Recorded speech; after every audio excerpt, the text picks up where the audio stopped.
Begin, Allison, begin. Is the recording in progress, Allison? It is in progress. And you, by clicking on got it, Got it.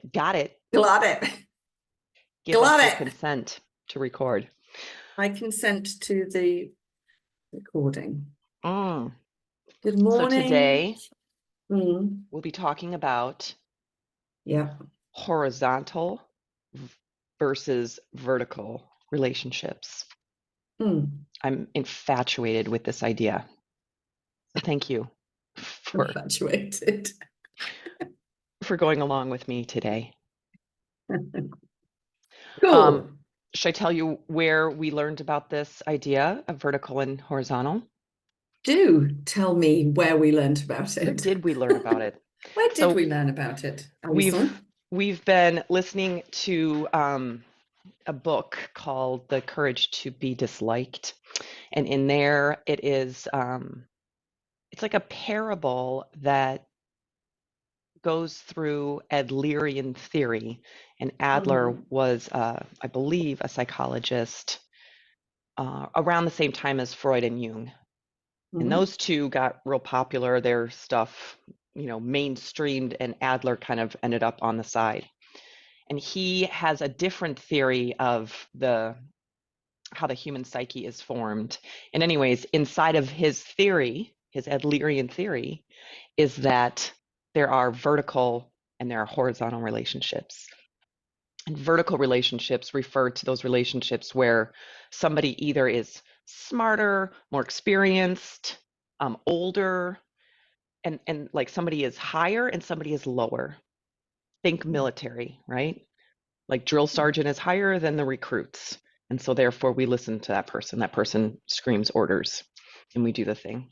Versus looking at people as horizontal, as peers, as colleagues. And he uses the word comrades, which I think is funny. Because that's the Russian.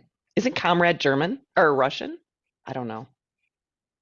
Yeah, it has a sort of that kind of feel to it, doesn't it? Yeah. Comrades. Yeah. And the idea behind this Adlerian theory is that we shrink the number of people with whom we have these vertical relationships, and we try to our best ability to have horizontal relationships with everyone, including children, including drill sergeants, and everybody in between, to try to flatten that and see people as our equals. How'd I do? You did really well. Should I end the podcast right there? It was beautiful. The end. Press stop.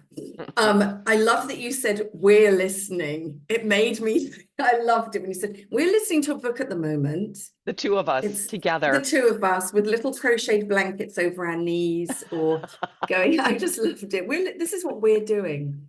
In our rocking chair. Can you see this? I can. Yes. Can Tracy see it? For those of you who cannot see it, she's showing a book. It's called The Courage to Be Disliked by, I can't pronounce the names. They are two Japanese sounding names, Kashimi and Koga. Yeah. So we can put that in the good point. The blurb. So people can have a read. It's lovely to read, to listen to this book on audio. And I've also ordered the physical book and its counterpart, which is The Courage to Be Happy. Show us this book for those of you who can't see. Those of us who can't see, this doesn't work on radio. But this one, I believe, came first, actually. Nope, it's second. I'm listening to it right now. Yeah. It's like 5 years later, they come back and it's the parable continues. So the young person in the first book goes out, he's a teacher, and he tries to teach using Adlerian theory. He treats all of his students, there's no praise, there's no criticism, and then he comes back, he's pissed. So he's like, these children are, they're little maniacs, and now I have no order, and nobody's listening to me. But they're maniacs. Yeah. Fantastic. Yeah. So yes, you did really, really well. Now I was listening. I am praising you. I'm encouraging you, Allison. It's encouragement. Thank you. So forgive me, I do not know where I don't know what the destination is of this conversation. I don't have that mapped out. Did you have something mapped out that you want to share with me so that I So can the follow first thing along? was to define what is vertical Yeah, and which we've horizontal, done. which we've Yeah, done. I had We were that. going to talk through some examples. And usually somewhere in those examples, we talk about why bother? Why Yeah, bother think this way? What for? How come? And then we usually land on a takeaway for each of great. us. So I've got a little bit of a spanner I want to throw in the works. May I? Let's do it. Well, we'll Okay, see. so yes, horizontal relationships, peers, colleagues, comrades, both parties are equal in status, knowledge, power. And then on the other side, just as you said, vertical relationships, somebody has more wisdom, more authority, perhaps More more power. Yeah. responsibility, more power. But I was listening to something this morning, which, because Adler, and in this book that we're talking about, The Courage to Be Disliked, Adler says all relationships should be. Now that's how it's presented in this book. Right. All relationships should be. And I was listening to something this morning which was advocating for having more vertical relationships in our lives. Oh, Shall I go on? yeah. I'm like Okay, yep, great. because I love the horizontal relationship. Yes. So the value of the vertical relationship is that you are spending time with someone who has more wisdom than you. You're spending time with someone who has more knowledge than you. You're spending time with someone you can learn from. Can you do that in a horizontal relationship? Yes, horizontal relationships can be mutually beneficial. So it's interesting because in the second book, The Courage to Be Happy, the teacher, the young man who wants to absorb this wisdom from, the wise sage, he comes back and he's like, I have been treating these children like they are horizontal. That's what he's supposed to do. And the way he did it is he said, I didn't praise and it's not criticize. I can't remember the word they used in the book, but he said, I didn't praise them and I didn't criticize them. And they were wild maniacs and I can't control anything. Yeah. And the wise sage says, you still treat them as horizontal because they're human. Yes. So the teacher knows more. The children will learn from teacher, but they'll do it from a place of, because we're human, we respect and honor each other.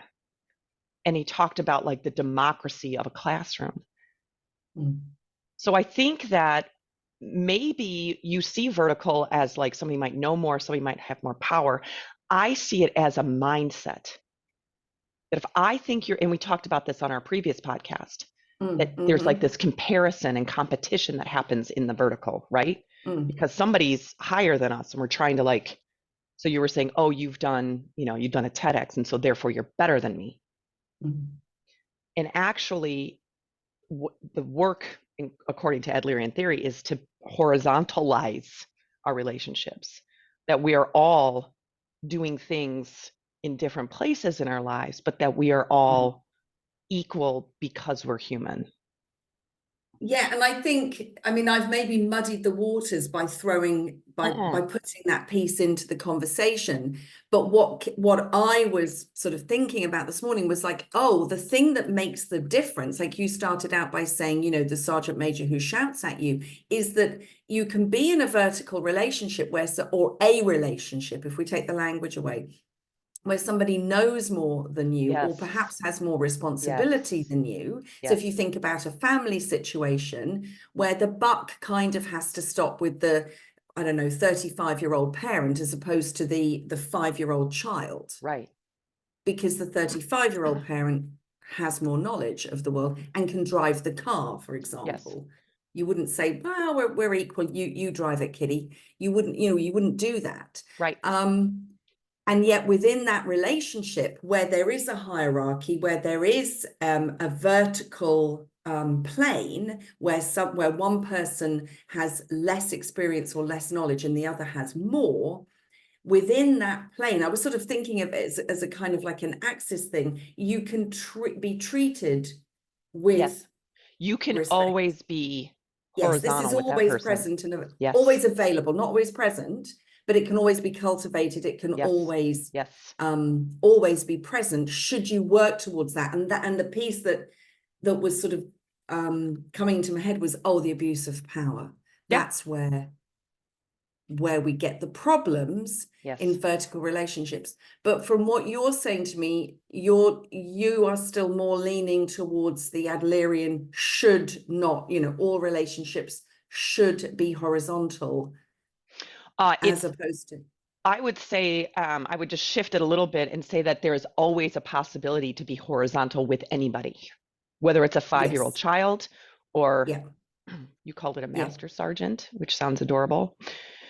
Oh. That's in American military, like there's this like very strict hierarchy, and the words are very specific of what we Yes, call I the made people. Master Sergeant up. That Oh, you isn't a made it thing. up? That's even better. Yeah, I it was love an it. accident. I I don't even love know it. that I said it, but yeah, you said drill sergeant. Sorry, Super I made duper sergeant. yeah, made it up. That even inside of any of those relationships, Mm, there's always the mm. possibility to see somebody as your equal.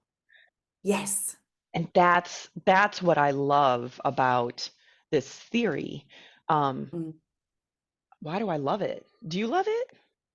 I do love it, and I think can I just close that piece Please. that we just had about Mm. the vertical and horizontal, and like, is it either or? And I would like to hold it as a both and, that I can be in a relationship where there is a clear hierarchy of perhaps responsibility or a clear hierarchy of knowledge, and I can overlay on that relationship Yes. horizontality, if that isn't even a word, but Yeah. I can be in that relationship in a Yep. way that is horizontal.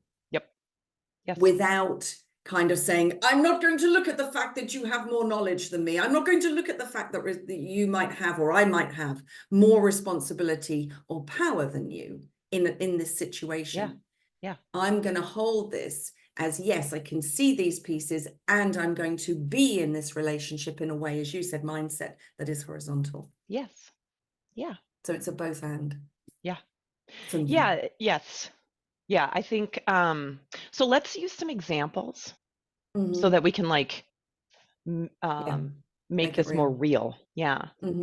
So I wrote down a few things that people say to me that are very vertical. And I don't think people intend it to be vertical. I think in a lot of ways we're conditioned this way. But I had just finished my last competition for CrossFit was last night. Ooh, I just snorted because I was stretching. Let's edit that out. And there's a couple of things that people were saying, like, I'm proud of you. That's a very vertical thing to say because it puts somebody in like a place of like, they either know more or they've done it before and they're proud of me, which puts me at a lower rung. By the way, I want to say that this is not the intention of most people. But No. now that I'm becoming aware of it, it's really interesting. So I'm watching my own language. The other thing is, you'll do great. You'll do great, right? It's very vertical. Like, how do you know how I'm going to do, right? But it puts another person in a position of like trying to cheerlead, right? Oh, I'm sure you're going to. And then the last thing, I hate this. You got this. You don't know what I got, right? It's very vertical.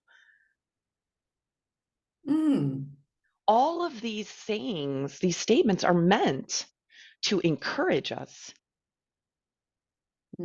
However, it's a praisey, cheerleady way of doing it. I'm trying to work out whether I agree with you. I think I'm on the same page with the proud. Yeah. For years, I have said to my sons, it's not my place to be proud of you, but I am. So I'm kind of like owning the fact that, like, it's their place to have a sense of self-pride and self-worth at what they've achieved. So I think before I knew, before we started reading this book, before we started talking about this together, there was some sense in me that, oh, me being proud of you is weird. Yeah. So Like you're that one I stealing it. personally get. Yeah, I personally get it, like, that I am glowing with pride because of you. So I get that one. The you'll do great. What were you going to say? I was going to ask if Mm. you can turn that I'm proud of you into an encouragement. Make it horizontal. Well, what I've tended to do so far is to ask them about how they feel about what they've done. So I'm then drawing out from them their pride, sense of accomplishment. Yep. Um, and I know what I say.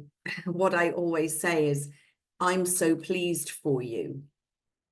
So I make Okay. it that I'm pleased for them that they got the thing they wanted, and I don't make it about me, That's even though more I'm putting horizontal. I'm putting there's an I statement in there, I am, Yeah. but I'm like, I'm so pleased for you, dot, dot, dot, because you got the thing you wanted, you did the thing. Yep. One of So the that's things how I've handled it so far. I like it. I think that's more Yeah. encouraging than I'm so proud of you Mm. Well, because it the kind of like, reason I don't like, sorry to interrupt, Ali, the reason I don't like I'm proud of you, because it means I could then be not proud of you. right? That's the reason I haven't liked it, because if I'm giving pride or experiencing pride, it means there are things they can do that would have that pride not be there. Well, I, and the other reason I don't like it, I agree with you there, and it puts you above them. That's why I don't like it. I am proud of mm, you, meaning like somehow they've done something that is pleasing to you. That and it steals their self-agency, it steals their autonomy. mm. I don't hold it that way. I Mm, don't see it that way as mhm. me being above them. I see it as being um more the other piece that you said, which is and that I said, which is, you can please me and you can displease me. And Yeah, in this moment, with this thing, you have pleased me. I am proud. But remember, displeasure is available too. And yeah, that's the bit I haven't wanted. So yes, I'm moving towards seeing how I'm flattening, to use your word, I'm flattening. What am I flattening? I'm removing the pleasure displeasure piece it yeah. from our relationship. I in the book they talk about praise as being manipulative. Mm. This book is super Yes, provocative, yes, and there's a it's lot so of, good. yeah, it's great to really like provoke my Mm, thinking mm, because most of us think praise and compliments are a good thing. And I'm not here to mm, say that they are good or bad. I yeah. do see how flattery, praise, Mm, complimenting can be mm, manipulative. I can see it. And so mm, what you're saying is when you say I'm proud of you to your sons, mm-hmm. that that is manipulative. Yes, because by as I said, I'm repeating Yeah. myself, by saying you can please me, you can create, what you have done pleases me, what you have done brings me pride. I am Yep. proud of you. Yeah. The other thing is also available. Yeah. You can displease me. I Yes. cannot be proud of you. Yes. And I haven't wanted that to be there. I mean, obviously Right. I'm human, and they're human, and we get into these things, and we've had lots of training in it, Yeah. i.e. praising, criticizing, Yeah. power struggles and all of that sort of stuff, where I'm Yeah. trying to sort of like enforce my rule upon them, Mhm. go and do this, go and see your grandmother or whatever, Yeah. and they're like, yeah, I will, but not right now. I'm going now, that sort Yeah. of thing. So please, Tracy, don't get any ideas and Sherifat that I'm kind of a And saint. Aaron listens to us too. Does he? She. Or Erin? She, Erin. Okay, I got you. Sorry, I heard Aaron. Aaron. Oh my gosh, I don't know. I feel like I said the same thing, but okay. Yeah, I'm now correcting your own pronunciation of your friends' names. I I love it. apologize. It we pronounce them the same here. Aaron and Aaron. Oh, Erin, Aaron, Aaron, Aaron. so It's the we say same. Erin. and Aaron. So they sound a little bit different. Well done. So back to the thing. Where did we get to? So we were So talking sorry. about the manipulation Yes. that is, and it's subtle, Ali. Very, It's very. really, really subtle. So you can be in a relationship with someone that is, you know, harmonious and feels mutually beneficial, and all of these pieces has, you know, feels like a good relationship, which I feel I have with my sons. And yet this thing can be this manipulative sort of power play can be there, just a very subtle Yes. undercurrent in the Yes. language. And Yes. so for me, it's a beautiful task, which I'm feeling really great about because I've been doing it for a while. Yeah. But you Right. know, feeling really good about the fact that, without having known this theory, I have been flattening the structure in Yeah. some way, or at least removing some of that please me, displease me Right. piece. Yep. Mm, So you can see how this operates inside family, parent-child. It's mm, very, very rampant. mm, Because really, at the end of the day, a lot of us see our children as a reflection of us, which is part of the problem. That makes it vertical mm, versus like mm. our children are their own humans with their own, Human beings. yep, Mm, and that's harder. mm, The other place that I really see this is inside of teams and organizations. So if there is an official leader, you know, a president, a vice president, whatever, executive director, that we can start to do this verticalness inside of those relationships, teacher to classroom. Um, mm. and when I start to think through like, this is manipulative, like that's where this praise and compliment starts to really, it's clear to me how manipulative that is, that leaders can use compliments and praise to get what they want. And that too is a very provocative statement. Yes, and I think it can be subtle and it can be overt, it can be conscious and it can be unconscious. Yeah. I think most people, when they say I'm proud of you, or when they say well done, are they're not conscious that there could be, they're not trying to Correct. manipulate. They're not No, trying to manipulate. They're no. trying to celebrate you. So how can you celebrate me Mm, without making it about yourself? How, what would you do mm, if you wanted to say, "Hey, Allie, well done competing in that CrossFit. You got yeah. this. Great job." How would Mm, you move that from praise into an encouragement or mm. even an acknowledgement? I'm trying to remember what I said to you yesterday. You said that you were proud of me, great job, and you got this. I'm totally kidding. You did not say any of those things. I think I probably did. Oh, no, no, it's fine. Um, so what would I say to you? Well, I might ask, I'm wondering if, oh God, I'm going to depend on the question there. I'm going to say, how did you feel about it? Um, So What how if, would I acknowledge you? Okay, so it would be something around your determination and application of self, because you've been training for the mhm, the CrossFit competition mhm, for several months, 5 months or more. mhm. Um, so I would, you know, acknowledge the fact that you had put in a lot of time and effort, Yeah, and yeah, you'd applied yourself. yeah. How would I say that in a sentence that sounded natural and not weird? You, a lot of times you will say things like, "I'm really inspired by your commitment," or something like that, which kind of I'm makes in it there about though. you. It It's does. okay. It's okay. I think it's okay to be in there. I think, but what it does is it puts us horizontal versus like, "Well done. Great job. You got this. I'm proud of you." Now it's like, I really am, I can really see how your commitment, Hmm. or I'm really inspired by your commitment. maybe. Yeah, because if I say, I mean, we're getting into the nitty-gritty of the language here, but if I say your commitment is inspiring, I'm making a broad brushstroke generalization. I have no idea whether it's true or not, because I don't know whether it's inspiring to other people. Well, if it's Um, inspiring to you, that's all that matters. That's why yes, you that's can what I'm make that saying. statement. That's why I've put Mhm, myself in there, because I'm like, mhm, this is really inspiring. mhm. You know, what your application, your determination, your Yeah, discipline, yeah. um, is really inspiring to And I me. think that honors the human. Mm. It makes it flat again. Because what you're saying is like, I'm a human and you're a human, and I can really see the parts of you that you had to bring forward.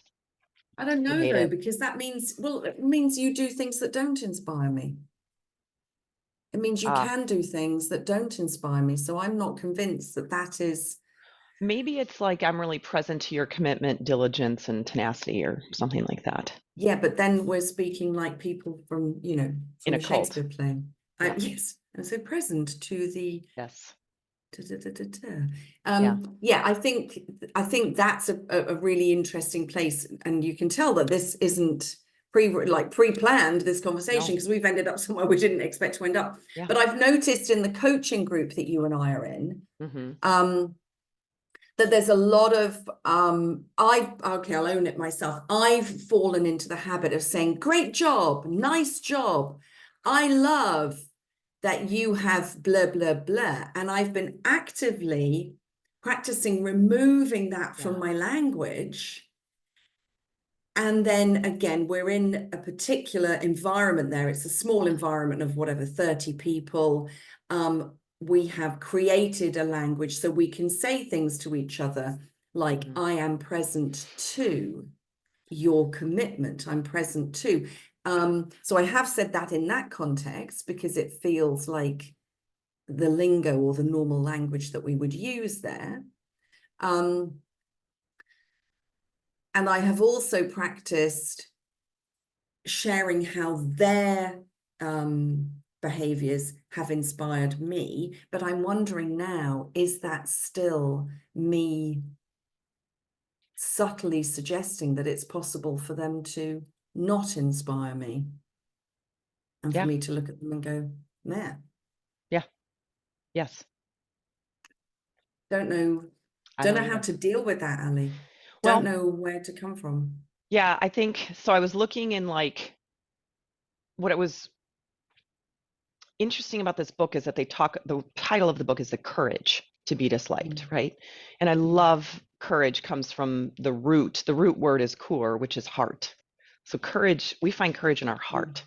And I that mm, has always been for me just really empowering. mm, And then they were talking about courage, which is to like draw out courage in somebody else, which I was like, mm, I loved that mm, that courage is part of encourage, and it never occurred to me that encourage had the mm, word courage in it, right? Like when you start to split words apart, mm, I was like, oh, I mm. love it. And then discourage is to like cut off courage. Yes. And so when I think about how I want to relate to other people, I want to role model courage, and I want to draw out courage in others. What does that look like? It's not like, well done, great job, proud of you. That doesn't really encourage. Mm, Yeah, we can get into the nitty gritty of like that's actually making us vertical and whatever. But when I mm, see you as pure humanness, and then I am pure, how do I draw out your courage? And a lot of it's going to be questioning, like what is it that you want? So I was in a yes. conversation with somebody who asked me to join. He's starting a mastermind. And at one point, he said, if you were able to make it to this goal, I would jump for joy. I'd be the most excited person in the room. And that automatically put me at a lower place than him because I'm not doing it to make him jump for joy. But I was aware of that in that moment. Instead of Mm, saying something like, what is it that you really want to do with your business?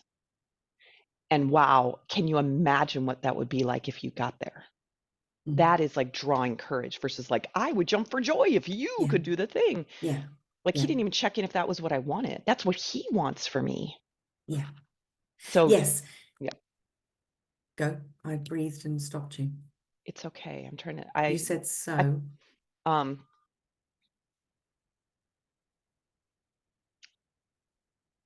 as I think about practicing making my relationships more horizontal, relating to people as horizontal,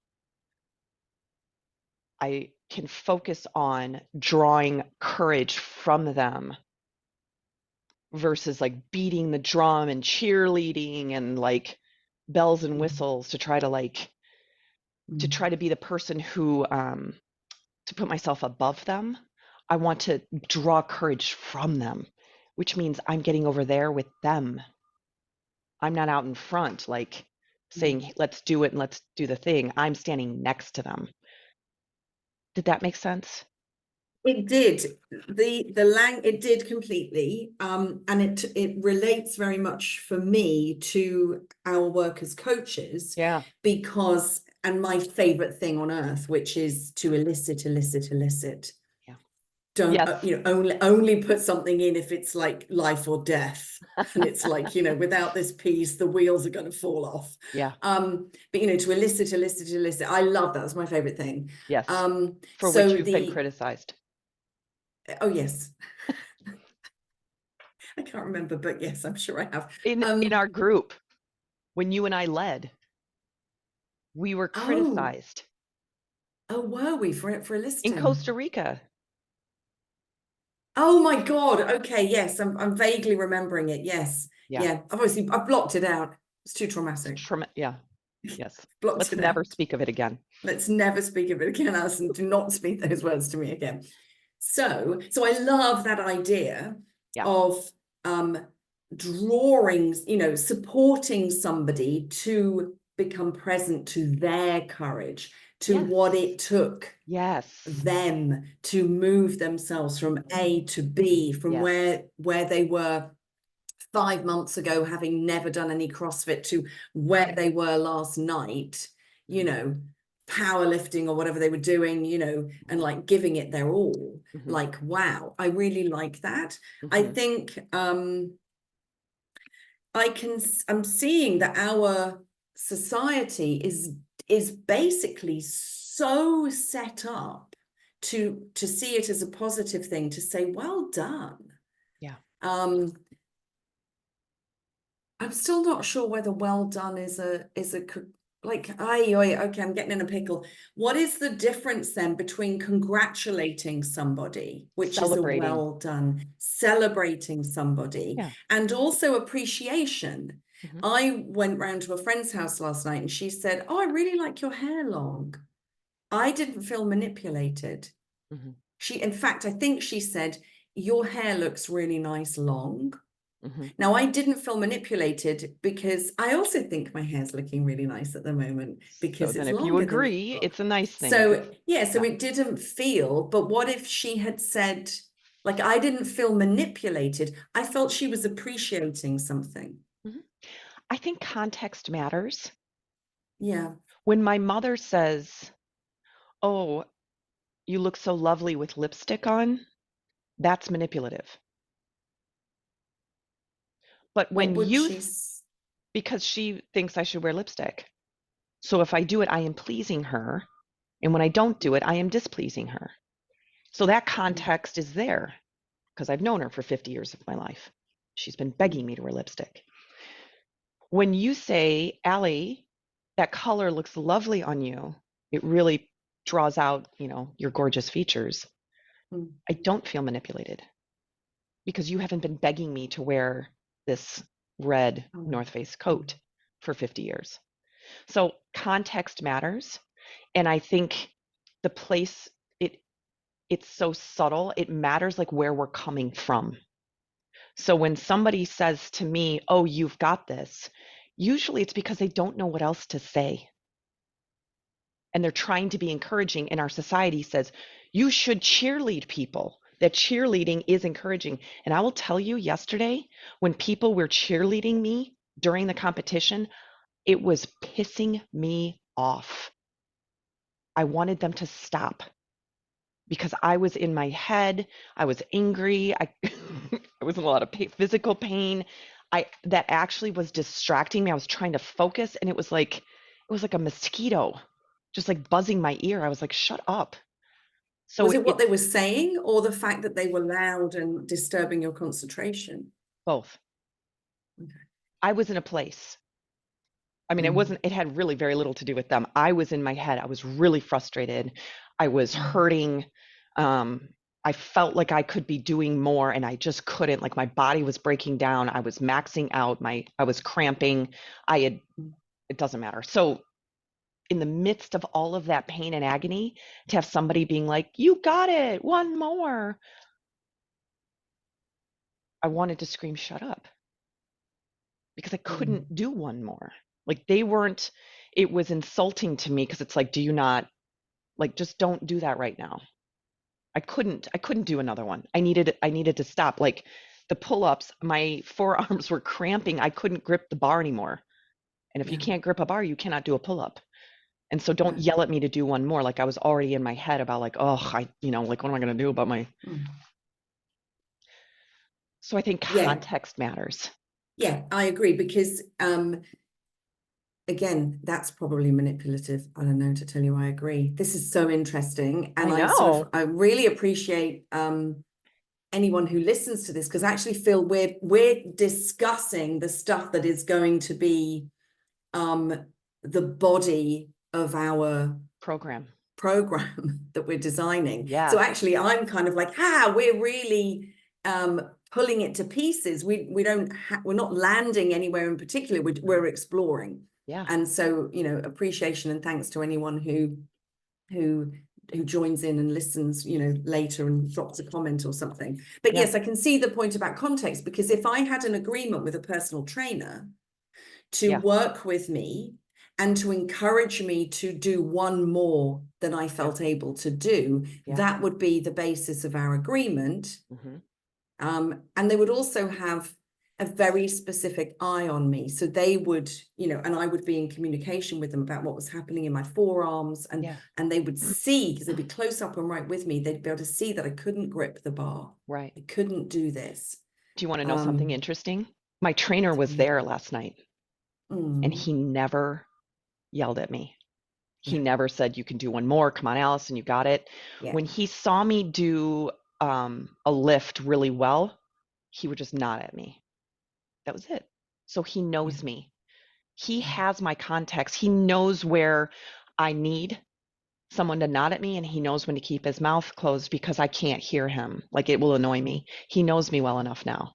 So it's interesting. So that's another thing that we can tie in here is like the more you develop a relationship with somebody, the more you can be on a horizontal level with them. That like when Allison has to, drop the bar because she cannot do one more rep, that's not the time. She's already in her head, beating herself up, getting herself focused, coming back to the bar. Like I had to drop it. I had to stop. I had to like reset and then go back to the bar. And if you interrupt that reset, that's not good. That's not a good idea. So like, but when nobody can know that because they're not in relationship with me. My trainer knew it. So he didn't say a word. No. Isn't that funny? Yeah, it is. And it's making me think. I'm just checking the time. So we've been talking for 50 minutes. Just think. We were going to do 30. I started this conversation. Let's try and do just 30. Plus or minus 30. I'm thinking about parents shouting at Yes. kids at the side of the football pitch. Yes. You know, and how that is often like not great. So yeah, so we can see. So let's try and pull out what we have distinguished, or at least what we've covered in this conversation. I think this is going to be a running conversation. Yeah. Because I'm not sure. Okay, so do you want to start? What is your takeaway for today? What can you draw out? Okay, what can I draw out? Well, I've come away with more questions than necessarily answers. Yeah. I've come away wanting to look at celebration, appreciation, and cheerleading. Those are three pieces that I want to look at. And I've also come away wanting to take on the practice of noticing when I'm praising and when I'm, he didn't say admonishing or criticizing, but we'll just stick with, he didn't use either of those words. Yeah, I don't remember but when the word. I'm praising, I'm not so much interested at the moment in the criticism or the admonishment, but more about the praise. Where am I subtly praising people? Yeah. And don't even notice I'm doing it. So that's my takeaway, really, that I've got these words: celebration, appreciation, cheerleading, and praise. And I want to think about them a little bit more, and I want to notice where I'm Yeah. doing one, other, or all of them. That's Yeah. my takeaway. That's a great Yours? takeaway. I love it. Oh, I just did it. I just praised Oh my you. God, you just did it. Beep. Thank you. We need like that. You remember there's a game called Tattoo and it has a little buzzer. Like every time we do it, we hit the I think my takeaway is how much the relationship matters. And if that's the case, then building the relationship and learning about the other person and what it is that is encouraging to them. I actually want to sit on the other side. I really want to start to build an awareness of like, how might I encourage versus praise? How might I acknowledge versus cheerlead? And I what think does that's that the look same like? side. Yeah, I think the other side. What do Yeah, you mean? that I don't I probably will build awareness around like when I'm praising and doing those things that will happen along. And I want to start getting into how do I know if something is encouraging for somebody? How will I know? That's a really nice question I to hope ask to yourself. find an answer to that. I'm going to write that down. Well, it will be hundreds of thousands of different answers, because it will be different possibly for each person. Right. And I can see it being, I know when I'm over on the encouraging side versus the praising side, probably because I have a relationship with that person and I know them well enough to know what they want, what they desire, and therefore that will help me to draw the courage versus like what I think is great. Like, oh, you did a great job. You lifted the heavy weight. Well, is that what they wanted? Where were they heading? What was it that they desire? Why are they even here? Why are they lifting heavy weights? What's their end game? Yeah, and that's really making me think, like, how do I do that when I'm in a momentary Yeah, interaction or a short relationship with someone that is new or passing? right. How do I come from that place in a relationship that exists for a few moments or for a day because I'm on a workshop with somebody? Or Yeah, this is so juicy and so interesting. yeah. Would you like to acknowledge yourself for anything in this? Oh, yes. Hmm. I would like to acknowledge myself for the courage to talk about this without understanding it fully and being vulnerable to um, being wrong, being provocative, having people disagree or think that this is like worthless or whatever. Mostly that it's wrong. I think that's where my like little tender spot is like people are going to think we're wrong. Um, and doing it anyways. How about you? What would you like to acknowledge yourself for? Similar, I really want to acknowledge myself for being in a conversation which we're going to share publicly Yeah. with Tracy and Sharafat and Erin, when I don't know the answers. I Right. don't know the answers. I'm in my own exploration around this. So I want to acknowledge myself for that. Yeah. Well done. I just did it again. Oh my God, will you pack it in? Right. Pack it in. Pack it in, woman. Okay, cool. All right. I love you. Sayonara. Sayonara. All right.